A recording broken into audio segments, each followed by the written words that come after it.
Hi everyone, welcome back. So in this video, I'm gonna share with you how to add the 20 SMA on Exness chart. So just follow me and follow the steps. It's so easy and simple.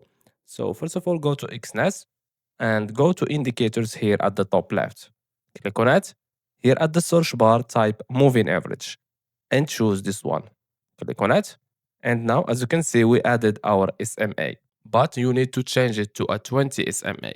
So go to this one, MA9, click on these three dots and click on settings. Now go to input and change the length to 20, like this. Click on OK. And now this is our 20 SMA.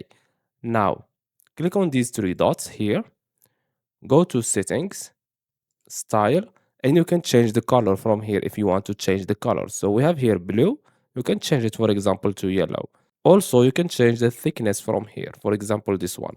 After that just click on OK, and as you can see this is our 20 SMA, and that's it. So I hope you found this video helpful. Don't forget to give us a like and subscribe. Thanks for watching and see you in the next one.